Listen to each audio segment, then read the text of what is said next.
ಇವತ್ತು ಈಗಾಗಲೇ ಪ್ರತಿನಿತ್ಯ ರೈತರ ಆತ್ಮಹತ್ಯೆ ಸರಣಿಯನ್ನು ನೋಡ್ತಾ ಇದ್ದೇವೆ.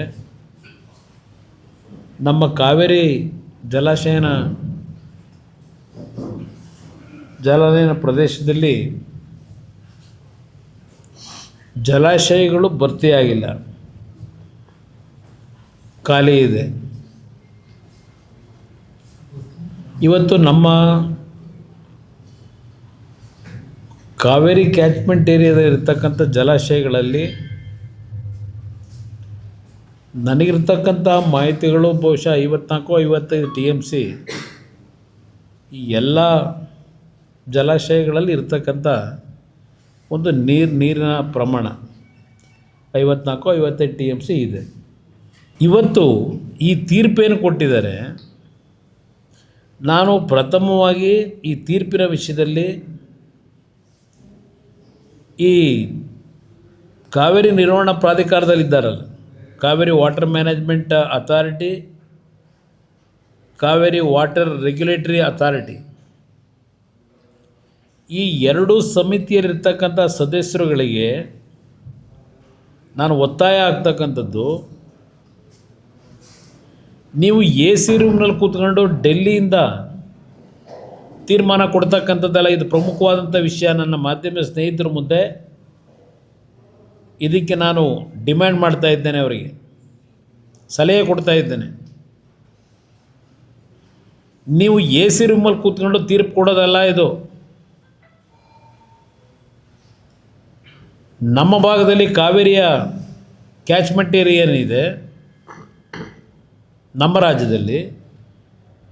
ರಾಜ್ಯದಲ್ಲಿ ಇವತ್ತು KRS, ಹಾರಂಗಿ, ಕಬಿನಿ, ಹೇಮಾವತಿ ಇಲ್ಲಿ ನೀರೇನು ಪ್ರಮಾಣ ಇದೆ ಮುಂದಿನ 6-7 ತಿಂಗಳಿಗೆ, ತಮಿಳುನಾಡಲ್ಲಿರ್ತಕ್ಕಂಥ ಭವಾನಿ ಜಲಾಶಯ ಮತ್ತು ಮೆಟ್ಟೂರು ಜಲಾಶಯ ಅಲ್ಲಿ ಏನು ನೀರಿದೆ, ಎಷ್ಟು ಪ್ರಮಾಣದ ನೀರಿದೆ ಅಲ್ಲಿ, ಇದೆಲ್ಲವನ್ನು ಸ್ಥಳಕ್ಕೆ ಹೋಗಿ ವೀಕ್ಷಣೆ ಮಾಡಿ ಈ ಸದಸ್ಯರುಗಳು.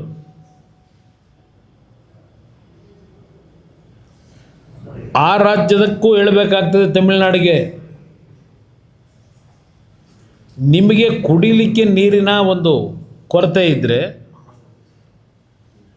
ಕುಡಿಲಿಕ್ಕೆ ನೀರನ್ನು ಕೊಡಬೇಕು ಅಂತಕ್ಕಂಥದ್ದು ಹೇಳಲಿಕ್ಕೆ ನಿಮಗೂ ಸಹ ಅಧಿಕಾರ ಇದೆ.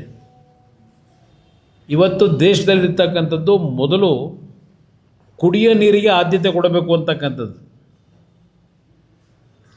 ನೀವು AC ರೂಮಲ್ಲಿ ಕೂತ್ಕೊಂಡು ಅಲ್ಲಿ ತೀರ್ಪು ಕೊಡೋದಕ್ಕಿಂತ ಪ್ರಮುಖವಾಗಿ ಈ ಎಲ್ಲ ಪ್ರದೇಶಗಳಿಗೆ ಭೇಟಿ ಕೊಟ್ಟು ಕರ್ನಾಟಕದ ಪರಿಸ್ಥಿತಿ ಏನಿದೆ, ತಮಿಳುನಾಡಿನ ಪರಿಸ್ಥಿತಿ ಏನಿದೆ,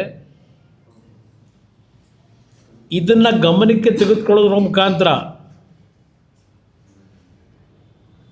ತೀರ್ಮಾನ ಕೊಡಬೇಕಾಗಿತ್ತು ಅಂತಕ್ಕಂಥದ್ದು ನಾನು ಆಗ್ರಹ ಮಾಡ್ತಾಯಿದ್ದೀನಿ. ನಮ್ಮ ರಾಜ್ಯ ಸರ್ಕಾರಕ್ಕೂ ಇದನ್ನು ನೀವು ಒತ್ತಾಯ ಮಾಡಬೇಕು ಅಂತಕ್ಕಂಥದ್ದನ್ನು ಹೇಳಲಿಕ್ಕೆ ಬಯಸ್ತಾ ಇದ್ದೇನೆ.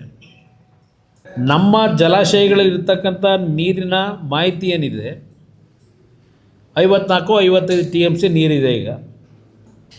ಅದರಲ್ಲಿ ಬಹುಶಃ 10 TMC ನೀರು ಡೆಡ್ ಸ್ಟೋರೇಜ್ ಇದೆ. ಇನ್ನು 44 TMCನಲ್ಲಿ 30 TMC ನೀರು ಬೆಂಗಳೂರು ನಗರಕ್ಕೆ ಕುಡಿಲಿಕ್ಕೆ ಕೊಡಬೇಕು. ಮುಂದಿನ 2 ತಿಂಗಳು ಬೆಂಗಳೂರು ನಗರಕ್ಕೆ 30 TMC ನೀರು ಬೇಕು. ಇನ್ನು ನಿಮ್ಮ ಪರಿಸರ ಸಂರಕ್ಷಣೆಗೆ, ಎನ್ವಿರಾನ್ಮೆಂಟ್ ಸೆಕ್ಯೂರಿಟಿಗೋಸ್ಕರವಾಗಿ ಪರಿಸರ ಸಂರಕ್ಷಣೆಗೆ ಸುಮಾರು 10 TMC ನೀರು ಬೇಕಿದೆ, ಪ್ರಾಣಿಗಳು ಪಕ್ಷಿಗಳು ಉಳಿಲಿಕ್ಕೆ. ಕಾವೇರಿ ನದಿಯ ನೀರಿನ ನಿರ್ವಹಣಾ ಪ್ರಾಧಿಕಾರ ತೆಗೆದುಕೊಂಡಂಥ ನಿರ್ಧಾರಗಳಿಗೆ ಸರ್ಕಾರ ಇಲ್ಲ ನಮ್ಮ ಜನ ಮೌನದಿಂದ ಸಮ್ಮತಿ ವ್ಯಕ್ತಪಡಿಸಿದರೆ ಅದೇ ನಮ್ಮ ವೀಕ್ನೆಸ್ಸು ಆಗುತ್ತೆ ಅನ್ನೋದು ನನ್ನ ಅಭಿಪ್ರಾಯ.